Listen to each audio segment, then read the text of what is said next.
Mchungaji, omba kwa ajili ya neno. Tuombe. Baba, katika jina la Yesu Kristo, mfalme wa amani, Mungu shena kutawala, Bwana ninakubariki na kuinua kwa sababu ya upendo wako na matendo yako makuu. Tazama Baba, ni wakati mwingine tunakualika mahali hapa Baba katika neno. Acha Bwana ukaweze kutembea katika neno hili. Achilia nguvu yako Bwana, achilia uweza wako Bwana kwa zile dakika ambazo zimesalia Baba, kamtumie kwa njia pekee mtumishi wako. Wacha anaposimama Bwana, acha ukamimine Baba nguvu yako ya neno ndani mwake. Acha Baba ukamtumie kama chomo. Neno hili Baba likaweze kuwa mfalme nguzo, likaweze kuwa baraka, likaweze kuwa ukombozi, uponyaji katika maishani mwetu. Ninakubariki Bwana, maana unaenda kusimama nawe unaenda kuzungumza nasi, na ni kwa jina la Yesu nimeomba nikiamini. Amen. Asante. Bwana apewe sifa. Haleluya. Haleluya. Kwanza kabisa acha nitoe shukrani zangu kwa mama mlezi unayenilea, mwenye madhabahu hii, kwa hii nafasi. Nasema asante sana, na Mungu azidi kukuinua kiwango hadi kiwango. Pigie Bwana makofi mazuri kwa ajili ya mtumishi wa Mungu. Haleluya. Kwa majina Jackson Lewapiri, ni mchungaji wa kanisa la Agano lililoko Mkongani. Bwana apewe sifa. Haleluya.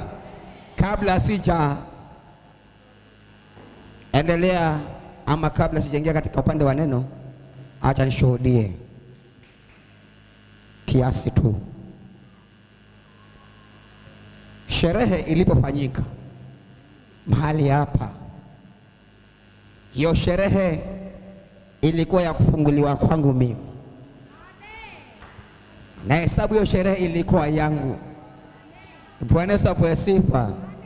Nilimuona Mungu kwa njia kipekee ambayo toka nisaliwe mimi sijamuona namna hiyo. Aliko Yesu. Haleluya. Haleluya. Kuna mambo ambayo singaliweza kuyataja, lakini Mungu amekuwa upande wangu kupitia madhabahu. Bwana apewe sifa. Haleluya. Haleluya. Labda sijui kama hii madhabahu unebebaje, unaichukuliaje. Ndiposa utaona watu wanashuhudia wakakae, watu wamshuhudie Mungu wakakae, wewe unaenda kujiuliza maswali. Hii madhabahu ni vinyo utaishika. Ukishika kimazoea itakubeba kimazoea, ukishika kubahatisha itakubeba kubahatisha. Lakini mimi namshukuru Mungu kupitia madhabahu na kupitia mtumishi wa Mungu Pastor Harriet. Pigie Bwana Yesu makofi mazuri.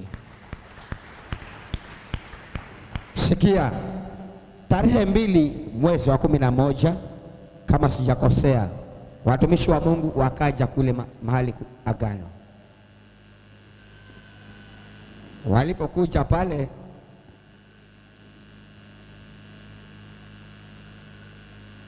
tukahudumu sote, na baadhi ya watu wa shirika wakajitoa ile kanisa, wakiniambia mimi kwamba nimejiunga na chama. Mimi sikuogopa, nikasema ya kwamba kama unajua mimi nilijiunga na chama, basi mlango huo usije nikakutoa, mlango huo usije nikakutoa ama nikatoa mtoto wako. Maana niliingia na sitoki, naendelea mbele, na sisikilize mtu, naendelea mbele nikisonga mbele. Haleluya. Na wale waliojitenga, wale tuliobaki, tukaendelea kumuita Mungu, na sasa watu wakarudi wengine, na wanaendelea kuongezeka, na wanaendelea kuongezeka mpaka leo wanaongezeka. Wale na walienda, wakaenda wakajihoji, wakajiuliza maswali yao, wakarudi tena baadhi yao pamoja na mimi. Namwona Mungu jameni. Bwana apewe sifa. Kuna mambo nilikuwa wanayawaza, kwani gari ni mbaya? Kumekuja gari hapo pasta, gari 3 ama 4 ama 7 zikasimama hapa. Shida yako ni gari ama ni baskeli? Shida ya mtu ambaye yuko na roho ya ufukara, haoni mbele, haoni gari, haoni ndege. Kitu achaona yeye ni baskeli na kutembea na miguu kila siku, ndio ataona yeye, maana kuna roho ya ufukara. Nikamwambia kuna roho ya ufukara ndani yenu, mimi nasubiri gari, sina haja ya pikipiki, sina haja ya baskeli. Kwa hiyo ongeeni hayo maneno, mkijaniona mimi nimesimamisha gari yangu hapa, ndio mtazidi kuongea ya kama mimi nimechunga kweli na chama. Alikuwa Yesu, haleluya. Lakini watu wanaongezeka, Mungu mwenyewe anawaleta. Haleluya. Pokeeni salamu kutoka kwa mke wangu. Mimi nimeoa, niko na bibi mzuri na watoto 4. Amewasalimu katika jina la Yesu. Bwana Yesu apewe sifa. Wao wakisikia nakuja hapa, wanataka kuambatana na mimi, twende na sisi huko. Alikuwa Yesu. Na wale wakule wanatamani kila siku wao wako hapa, hasa mke wangu na watoto wangu wanatamani kila siku wao wako hapa. Na licha wao, hata mimi natamani niwe nyumbani, ni pale, niwe mahali hapa kila siku, kwa yale ambayo mimi namuona Mungu kupitia madhabahu. Alikuwa Yesu. Si story. Ndio mimi hujibidisha kutoka kule Mkongani. Jumanne niko hapa, Jumatano niko hapa, Alhamisi niko hapa, kiwezekana hata jana nilikuwa hapa, na sioni kuchoka, sioni kuchomeka na jua.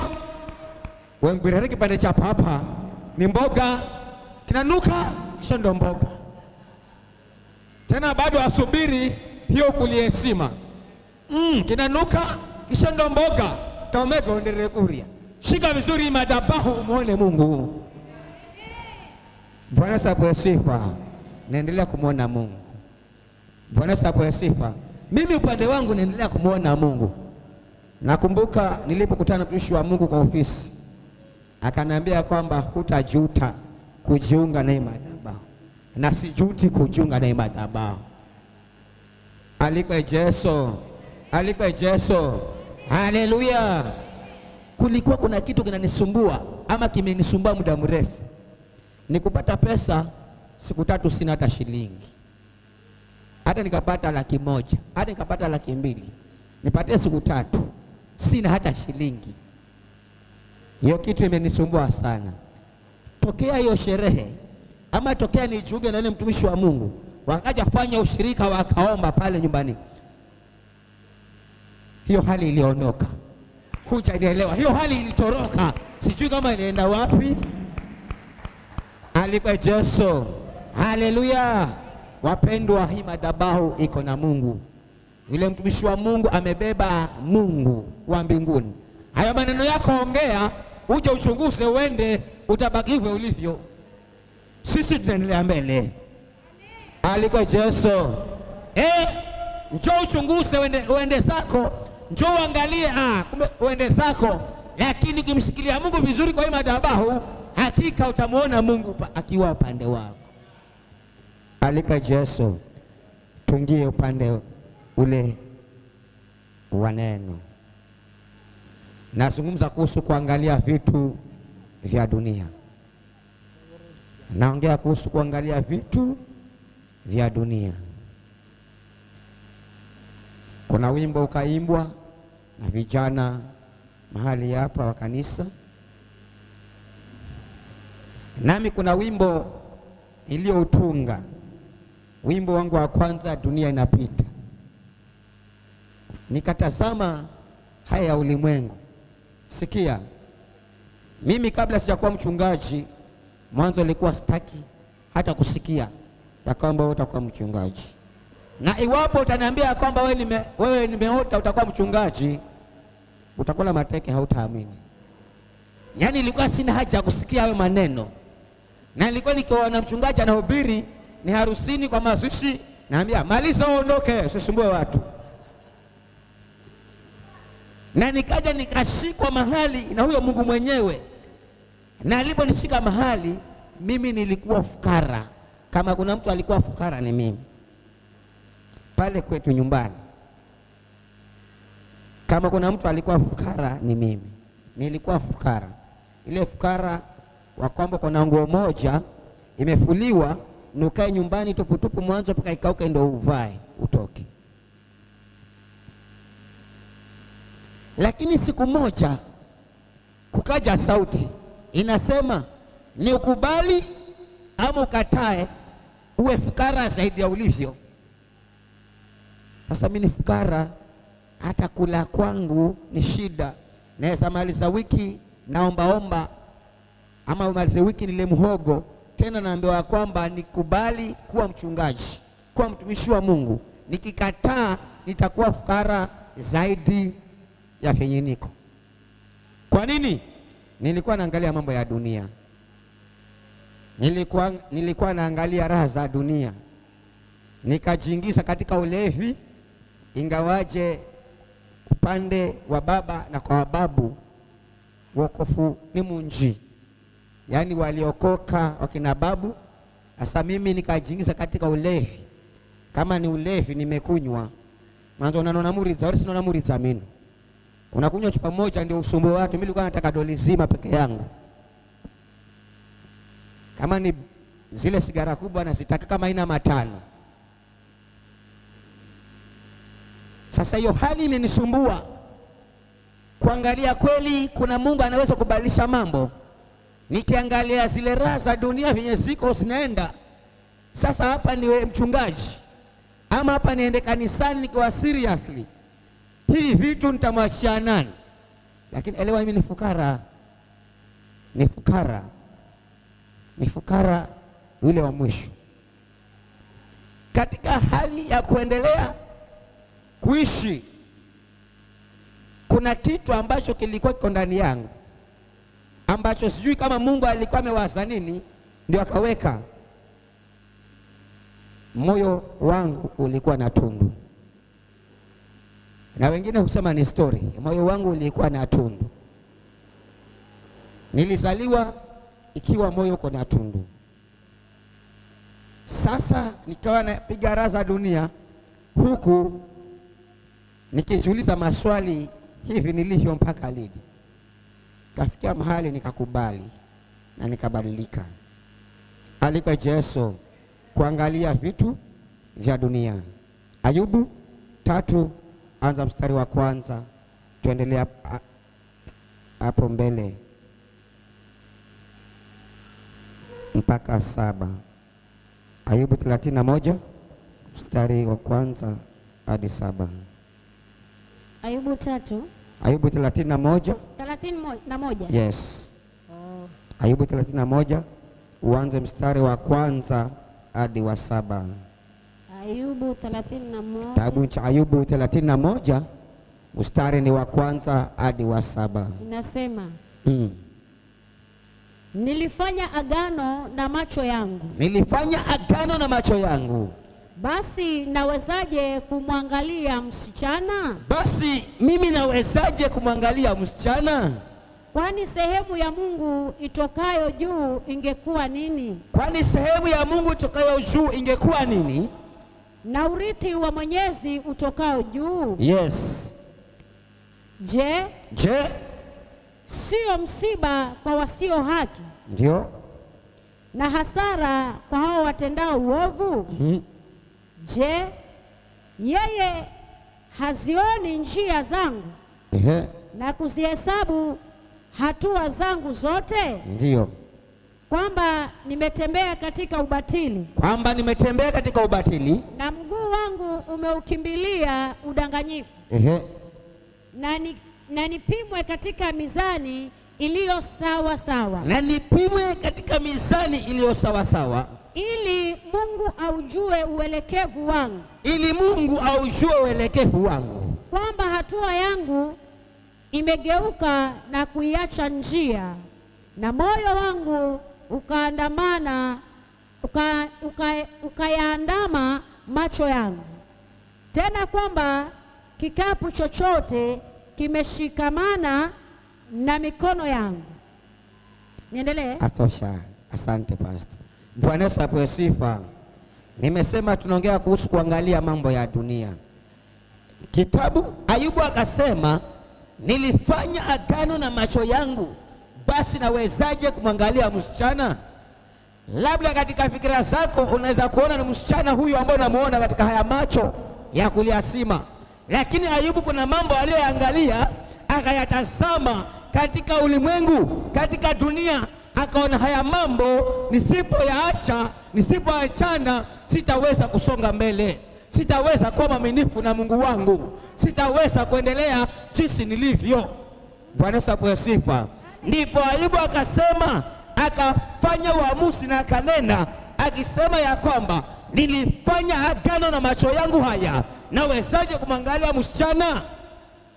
Alikwe Yesu, alikwe Yesu. Unaweza kuona mambo hayaendelei, yamekwama mahali kwa sababu unaangalia msichana. Msichana si huyo ambaye amevaa rinda, si huyo ambaye amevaa sketi, lakini kuna mambo ambayo unayaangalia wewe ambayo yanakufanya usifike kwa ibada, maana hayo ni muhimu kushinda ibada. Pole. Ungekuwa jirani yako ambie pole. Matangazo mchungaji ataongea, labda mwongozi wa ibada ataongea, lakini kitoka katika mlango ule nimesahau, maana kuna ile shamba pale mpaka nirekebishe, kuna yale maembe pale mpaka nipeleke sokoni. Nikitoka mahali hapa nimesahau kabisa kwamba Jumatatu ama Jumanne ama Jumatano nahitajika. Ndio mambo yangu hayaendelei, maana yule ni msichana ambaye nimemweka na mwangalia, na sio kusonga mbele sipomwacha. Alikwe Yesu. Ndio ni amana katika maisha yangu, ni amana katika utafutaji wangu. Pasipo hayo sitaweza kusonga mbele. Lakini sikia mtumishi wa Mungu ushuhuda hii ametoa. Lilinikuta mimi nami hizo sherehe mbili, shetani alikuwa amepanga kuniaibisha. Hizo sherehe mbili, Krismasi na New Year, lakini nilikula vizuri zaidi ya wewe. Haujanielewa? Nilikula vizuri zaidi ya wewe. Haleluya, haleluya. Yaani nafika mahali ile Krismasi imefika saa 12, watoto wangu vipi ngano? Naambia usijali, tunaenda dukani sasa hivi. Na hakuna kitu, hakuna chochote. Mke wangu ananiambia vipi wapangaji? Naambia tulia, Mungu analeta, Mungu analeta, hata usimanye shida. Unakanda mahamuri, kaimati, utengeze chipsi, ungise ndimu na limau, upige tonsi, maana Mungu mwenye anareha. Amen. Na ndivyo ilivyokuwa. Amen. Krismasi nilikula, nikanywa soda, nikala keki, kala ndizi. Amen. Alikwe Yesu. Haleluya. Maana shetani alikuwa ameniletea vitu niviangalie ili niweze kuibika. Shetani alikuwa amempangia programu yake nitazame yule msichana, nitazame ili niweze kuibika. Nami nikaambia Mungu, nalifanya agano na macho yangu, siwezi kumwangalia msichana, na kuangalia wewe basi niibishe. Amen. Haleluya. Ni uya nayo, ni uya nayo. Ikasonga, ikasonga. Najua mimi nilipanga program na sina pesa. Hata tatengeneza keki, takaranga viazi, tenda nunua chili sosi, tafanya hivi na sina hata shilingi. Na ndio huwa nafanya hivyo. Napanga ile programu, nenda kwa madhabahu, ambie Mungu, haya hii ndio hiyo na sadaka. Alikwe Yesu. Haleluya. Kuna vitu vingine huwezi kusonga mbele mpaka umwalike Mungu na sadaka. Amen. Si kila kitu baba unaniona, baba unaniona. Anakuona, Shila anakuona, pasta anakuona. Lakini kuna mambo mengine ambayo ni wewe mwenyewe ukuje hapa uchukue hatua, naambie Mungu, nimekuja na nataka hili na hili, na nadai la sadaka hii ndio hii. Sadaka ndio hii. Na Mungu atatenda. Mungu hutenda jameni. Bwana apewe sifa. Kwa sababu ile Christmas nilikula vizuri, mtu akija kusalimia na kula kama guluzulu sina tabu na soda. Ile siku ya New Year na mchana imekuwa asubuhi kula dira New Year, nilifuatwa na watu 7. Mmoja anasema nikopeshe 30,000. Mwingine anasema nikopeshe 10,000. Mwingine anasema nikopeshe 3,000, nimekwama. Mimi mwenyewe sina hata shilingi. Bwana Yesu apewe sifa. Haleluya. Lakini kuna kitu ambacho Mungu aliweka kibali, na hicho nikitumie ndio uweze kupenya. Usiangalie yeye aliyo msichana, muangalie Jehova aliyekuleta mahali yako madhabahu hii, umshikilie vizuri ili aweze kutamatisha utamalaki katika nchi hii. Alikwa Yesu. Alikwa Yesu. Haleluya. Ukimwangalia yule msichana utayumba yumba, ukiangalia vile vitu utatatizika. Ndio vimenifanya niwe busy mpaka siwezi kuja kwa maombi. Lakini ukose maombi alafu ya mambo yako yaharibiki, uchague moja. Ukose ibada alafu mambo yako yaende kombo. Mulungu kahomba hapewe pesa ndio akupe. Mungu anaangalia bidii yako ndio aweze kufanikisha. Kama unaangalia mambo mengine, yeye naye anaacha shughuli na anaangalia wengine. Alikwe Yesu. Haleluya. Mungu anaangalia bidii yako, vile vitu ambavyo unaviangalia wewe kwa utafutaji wako, anakuacha ushughulike na hivyo mwanzo mpaka ukamilishe. Ukija hapa ndio anakuangalia, mwanangu amekuja. Bwana Yesu apewe sifa. Haleluya. Haleluya. Kwani nafikiri mtumishi wa Mungu hana kazi ya kufanya huko? Na kila siku yuko hapa. Hata nilimhurumia yule wakati wa road show. Ananiambia pastor, siku ile nilikuwa nimechoka, hata alikuwa nakwambia ukose usiende, maana ajua ulichoka jana. Alikuwa Yesu. Lakini ni kwa nini niangalie vitu vya dunia ambavyo hivyo nikiviona kwa macho vinaweza kuniletea manufaa kwa macho haya, lakini hakuna kitu. Bwana Yesu apewe sifa. Haleluya.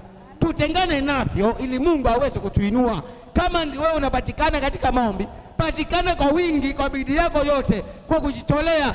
Si ukangani wakati una shida, ndio pastor zile mimi na tabu hii ni foyera, maana kumeharibika. Hapana.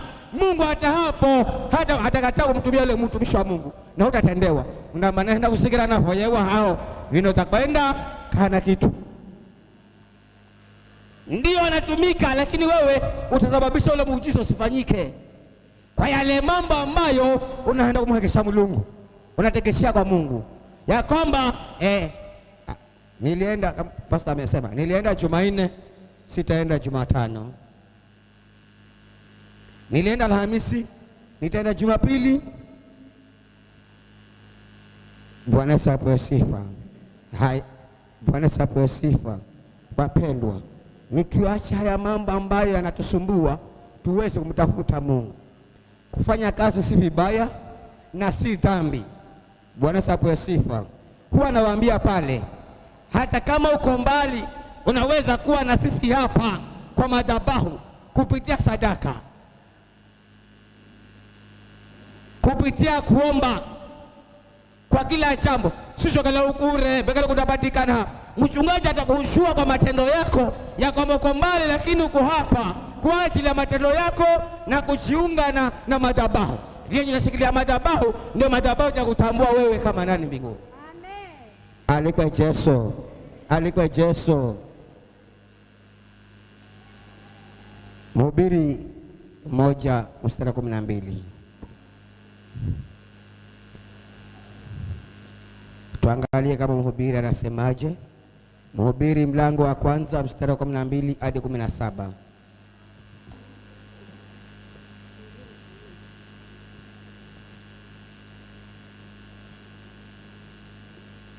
Sikia mhubiri anavyosema. Mhubiri mlango wa kwanza mstari wa 12 hadi 17. Kama mpata mtu msaidie kusoma.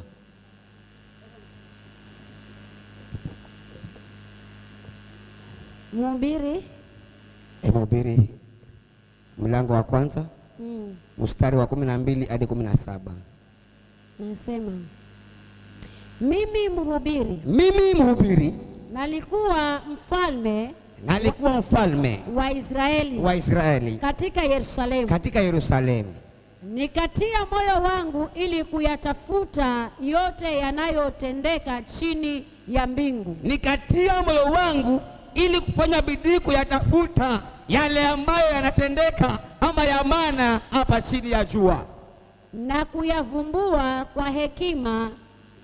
Ni taabu kubwa ambayo Mungu amewapa wanadamu. Mhubiri anasema alipokuwa akiwaza moyoni mwako na kuyatafuta haya mambo unayoyaona ya dunia, ni taabu kubwa, ni mashaka, ni shida ambazo ziko hapa chini ya jua, ili kutabika ndani yake. Nimeziona kazi zote zifanywazo chini ya jua, na tazama mambo yote ni ubatili na kujilisha upepo. Sikiliza mhubiri anavyosema. Yaliyopotoka hayawezi kunyoshwa, wala yasiyokuwepo hayahesabiki jamani. Nikatafakari nikasema, nimejipatia hekima nyingi kupita wote waliotangulia katika Yerusalemu. Yes. Maana naam, moyo wangu umeona kwa wingi hekima na maarifa. Nikatia moyo wangu ili kuijua hekima na kujua wazimu na upumbavu. Nikatambua ya kwamba hayo yote nayo ni kujilisha upepo, yani katika wingi wa hekima na wingi wa huzuni. Yatosha mtumishi wa Mungu. Sikia vile anasema mhubiri. Niliangalia katika ulimwengu chini ya jua, yale mambo yanayotendeka ni mashaka, ni tabu tupu, ni shida tupu, ni ubatili, ni kama kujilisha upepo. Sasa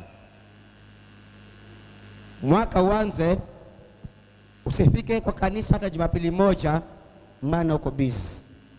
Uendelee kutafuta, alafu mpaka mwaka uishe ndio uangalie labda utakuwa umepata kitu nini katika dunia hii.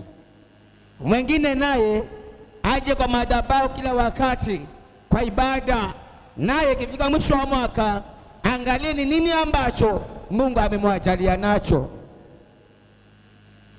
Bwana sifa sifa. Haleluya. Mhubiri anasema ni ubatili mtupu, yani hakuna kitu, ni kama kujilisha upepo. Ndiyo, endelea kufanya kazi, lakini katika mambo yote ambayo unayafanya mtangulize Mungu mwanzo. Alikwe Yesu. Mwambie Mungu, ndiyo hili nalifanya, lakini hili lisinifanye mimi nikakosa mbingu, lisinifanye mimi nikakosa ibada, lisinifanye mimi nikakosa kanisa, lisinifanye mimi nikakosa maombi. Bwana sifa. Haleluya. Najua kuna watu wengine wanakula kuanzia tarehe 1 mpaka tarehe 1. Wanakula tu. Tajua maombi yatangazwe. Basi mimi siwezi maombi kabisa.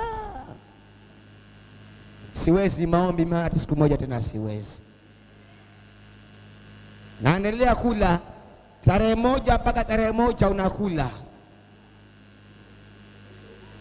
Labda hakuna ule muda ya kwamba hata ili jambo ambalo Mungu nalihitaji, naomba Mungu antimizie ama nitendee, upange tu siku moja. Naye shetani amekupa ubisi mwingi ama kazi nyingi za kufanya ili ukose yale ambayo Mungu amepanga ndani ya maisha yako. Bwana sifa. Kuna mambo ambayo shetani hukupa ambayo kiona haya yanaweza kuwa ya maana sana kwangu mpaka nikose ibada ya Jumapili. Kuna mambo ambayo kiangalia hivi yatakuwa ya maana sana kwangu mpaka nikose maombi. Juzi tukatangaza maombi kule kanisani. Tulikuwa watu 3.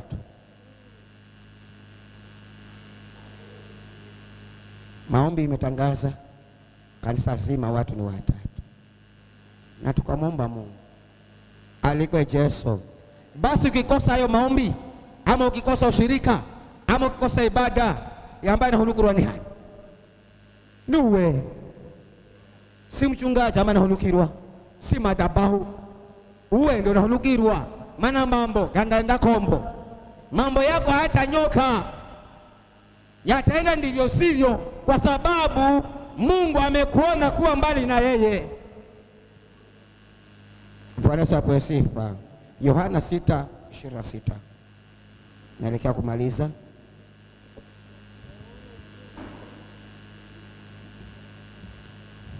Yohana 6:26.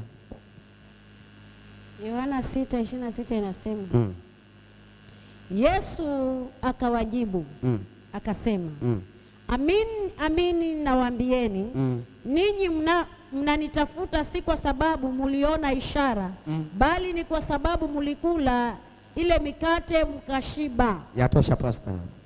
Sikiliza hayo maneno. Amen. Yaani kuna mahali Yesu alikuwa akienda watu wanamfuata. Yesu akienda watu wanamfuata, lakini akagundua, akaona mioyo yao, na akawaambia wasi ya kwamba nyinyi sio kwamba mnanifuata sababu ya zile ishara na miujiza, mnanitoa baro mikahe murieria. Watu wengine hapa wanakuja kufuata miujiza waende, akipata tu na akikosa anaenda, akipata anaenda, akikosa hakai, hana time. Maana alisikia kuna agano na watu wanakombolewa, acha nami niende. Kala findakala na fimanya. Sasa amekuja kusabia miujiza. Alisikia kwamba mchungaji anaombea watu wanafunguliwa. Fulani anaenda ombewa naye akafunguliwa. Mimi nami naenda. Hili langu naenda nikampatie mchungaji, na mimi na kwamba tatendeka. Na sipotendeka yeye anaenda sasa. Hakala ugangani bai. Na ukija namna hiyo Mungu hakutendei. Na licha huyo ambaye atakuja hata wewe uli hapa ukimshikilia Mungu kwa kumjaribu, anaenda katengeza, anakulicha shaurisho, anaangalia moyo wako umesimama mahali gani. Umekuja kushikilia madhabahu, umekuja kwa kumwamini Mungu, au umekuja kuchukua uende? Alikwe Yesu. Amen. Haleluya. Amen. Mwaka wa 2020 pale kanisani kulikuja mwanamke alikuwa na ugonjwa wa kutokwa na damu. Ilikuwa kila siku ile tatizo yuko nalo. Tukamhudumia akapona. Na nilipomaliza kumhudumia tukamuuliza, unaenda kanisani? Ili pesa kitambo sana. Sasa naomba ujiunge na kanisa lolote, si lazima hili, chagua kanisa wewe. Sema mimi nitakuwa hapa. Tande kungine kahale ni baina mzira hola haha nakala waha. Kuongea kwa haraka maana amepona. Akaenda hakurudi tena. Ule ugonjwa ukapona na hakurudi tena, kwa kuwa amepata alichokuwa anataka, akaenda. Mungu akatunenea akasema kwamba yule mwanamke alikuja mhudumia atarudi, na atarudi analia sana. Hata wiki mbili asikuisha akarudi ile mama. Mimi benawirwa mimi. Chamba wawirwa huendeze. Kaambia nenda kwa madhabahu uombe msamaha. Alikwe Yesu. Amen. Nenda kwa madhabahu uombe msamaha, alafu Mungu atakuhudumia kwa madhabahu. Akaenda kwa madhabahu na akapona, na akaendelea kumshikilia Mungu vizuri, maana alijua kwamba aliyofanya ni makosa. Alikwe Yesu. Amen. Haleluya. Amen. Watu huja mahali hapa kwa madhabahu ili kusudi na malengo wapate ule muujiza, lakini utakapompata ule muujiza ujua kwamba yule aliyekupa muujiza ana mala kulipa. Yule anayekupa uzima anahitaji kutukuzwa. Yule ambaye amekupa huo muujiza anahitaji kuinuliwa. Ukienda kabisa maana umepata, hiyo hali itarudi. Utekere uzolalame. Uje tena hapo mlie mchungaji. Alikwe Yesu. Tusifanye mambo kama ambaye unabahatisha. Fanya mambo ukijua ya kwamba huyu Mungu ndiye anayetenda na anayeweza. Yesu akawaambia, hamnifuati kwa sababu ya ishara, mnanifuata kwa ile mikate uliokula. Usio na kuja mahali hapa kwa ajili ya msaada, kutaka vitu ama kutaka kitu ndio uweze kuendelea kutafuta. Muendelee kutafuta Mungu wakati wa shida na wakati wa raha. Endelea kutazamia Mungu, maana kuna mambo mazuri yanazidi kuja. Amen. Alikuwa Yesu. Amen. Kama mimi ningalisikiliza zile sauti za wale watu, singalikuwa hapa siku ya leo. Alikuwa Yesu. Kuna vitu niliwaambia tu kwamba mimi sirudi nyuma, naendelea mbele.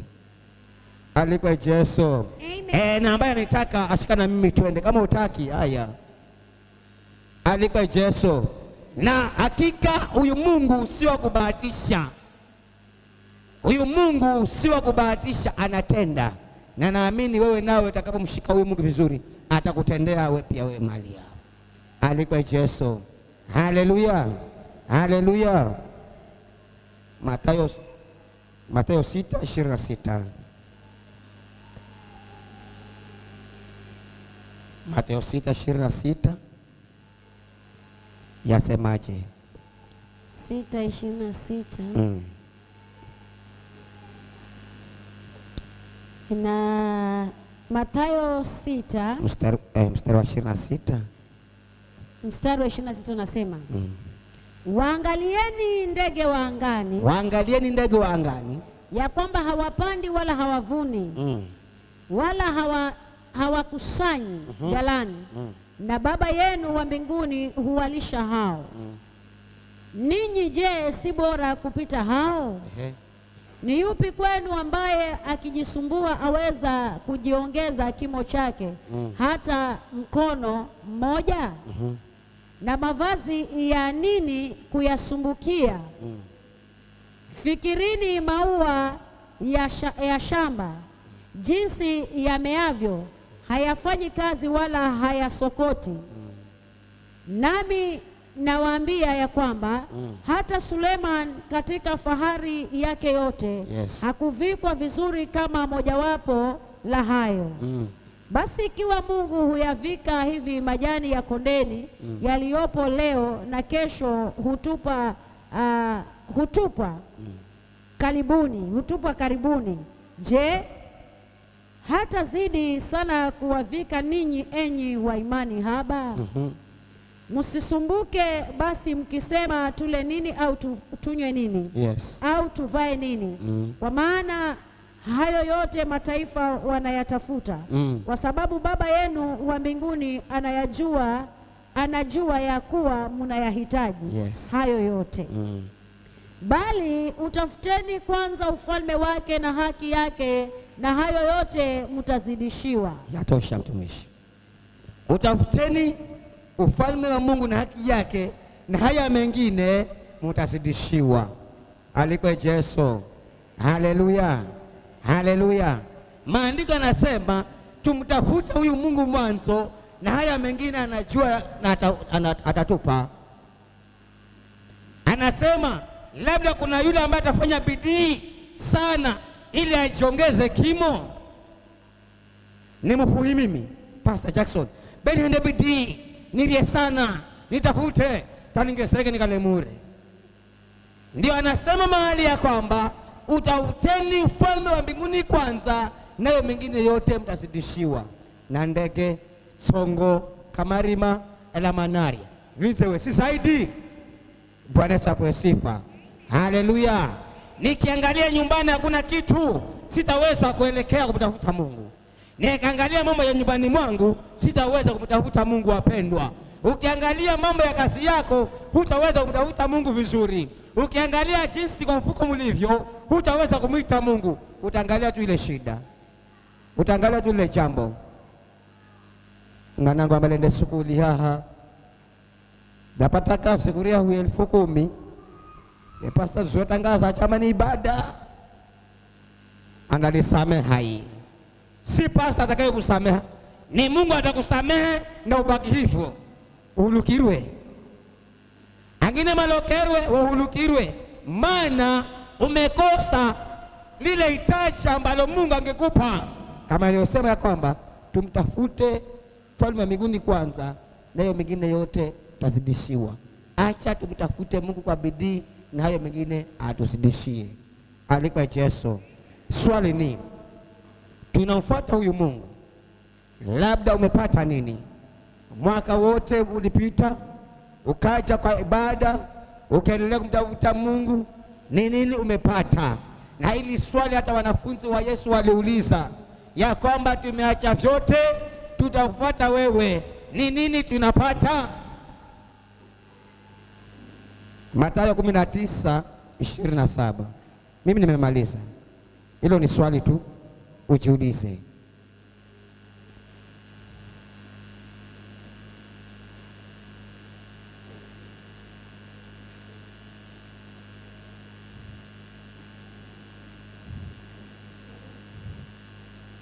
Mathayo 19:27.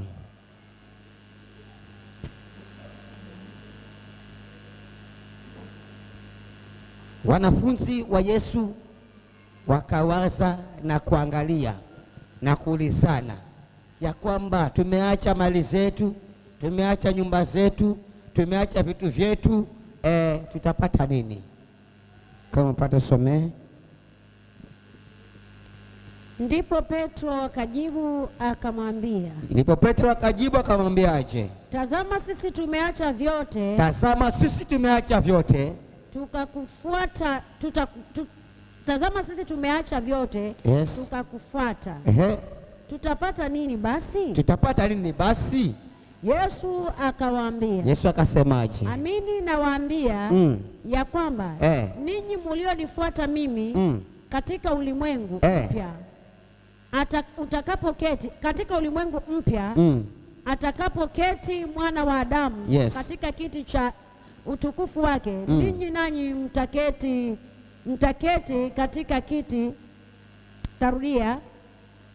Mtarudia hiyo.